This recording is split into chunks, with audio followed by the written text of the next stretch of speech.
I've always been told that fear does not move God, yet God turned around because of their fear. If it is you, bid me to come out.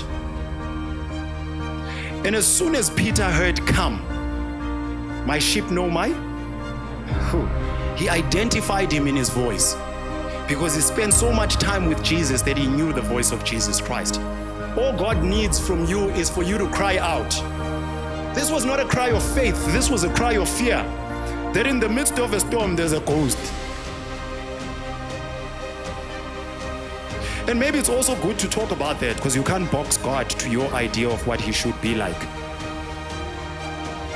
God comes in any form and he wants you to recognize him. Can you recognize him when it's not Pastor Bemi who's standing up here, but it's Ayanda?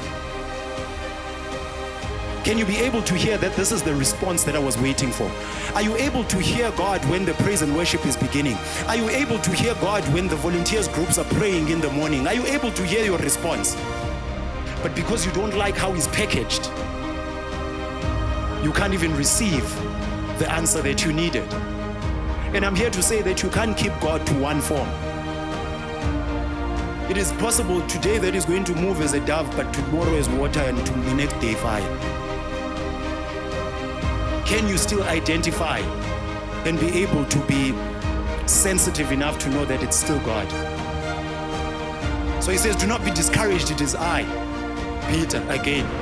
If it is you, bid me to come out.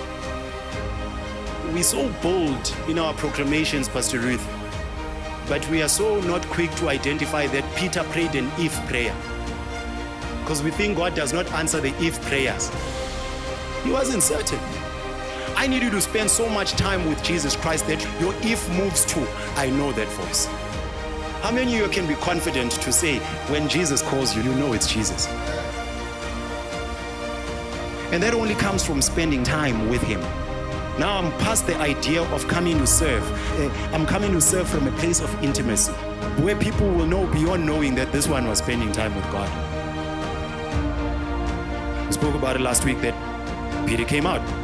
And Peter walked, lost sight of his voice. And then when he saw the storms, he began to sink. But he cried out. Because I want to tell you that even in your fear, still cry out.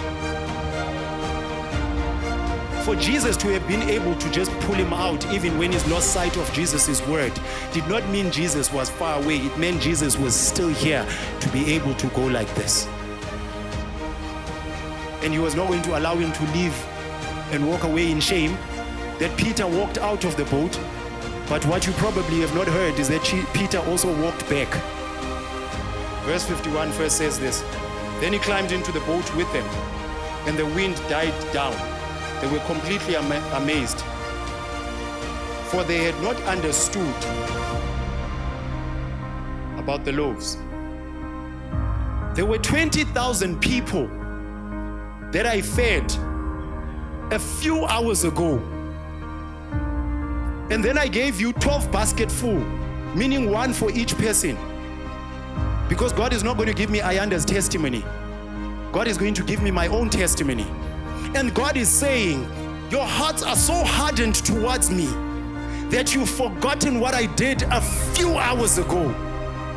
Here lies your testimony in the boat, showing you that I was with you before and I'll continue to be with you.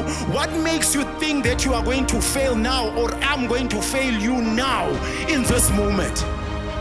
I'm here to tell somebody, carry the testimony and don't leave it behind. Get into the next challenge knowing that if God did it then, he will surely do it again. You ought to be confident that I am going out in God's word. And when I'm stepping out in God's word, I don't know how he's going to deliver me from this. But I know that one thing that I learned today is that he sees. And I know that another thing that I know today is that he's going to come towards me.